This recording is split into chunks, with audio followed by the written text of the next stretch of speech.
3 paprasti įpročiai, kurie gali pagerinti tavo gyvenimą. Mes dažnai bandome pakeisti savo gyvenimą, nuolat atlikdami kažkokius tai veiksmus. Ir nors tai yra ypatingai svarbu ir be to mes neapsieisime, tačiau kartais vien to tiesiog neužtenka. Pabandome kažką tais atlikti, mums kažkas nesigauna, tada mes nusiviliame, mes pavargstame ir galiausiai netgi susitaikome su to, kad gyvenimas jau toks yra ir niekas čia nepasikeis. Tikras pokytis prasideda nuo susivokimo, kai pagaliau atvirom akimis pamatai, kas iš tiesų vyksta tavo viduje. Tada gyvenimas pradeda keistis, o tam reikalingas stebėjimas. Štai tie 3 įpročiai, kurie tau padės. Pirma, stebėk savo mintis. Tai tau suteiks galimybę pasirinkti pačias kokybiškiausias mintis, kurios tau ateis. O tos, kurios yra trukdančios ir nereikalingos, paprasčiausiai išvalyti. Taip pat tai suteiks daugiau ramybės tavo galvoje. Antras, stebėk savo jausmus ir emocijas. Tai tau suteiks galimybę, kai užklups negatyvios arba sunkios emocijos ir jausmai, transformuoti jas į pozityvės. O taip pat, jeigu norėsi sąmoningai išsišaukę nors reikalingą jausmą arba energiją, pavyzdžiui, drąsą, kai jo reikia, ar džiaugsmą ar meilę, galėsi tai padaryti. Trečia, stebėk tai, kas vyksta tavo gyvenime. Tai tau suteiks galimybę pamatyti tai, kas tau nebereikalinga, ko reikia atsisakyti, kas tau nebetarnauja. Ir taip pat pamatyti, kur gali patobulėti, ką gali padaryti geriau. Ir tiesiog suteiks daugiau aiškumo, geresnės kokybės ir sąmoningumo tavo gyvenime.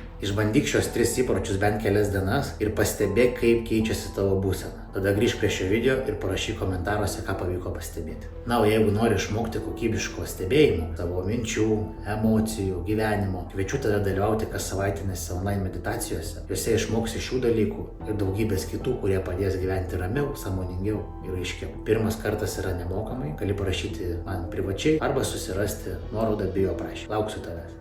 Sėkmės.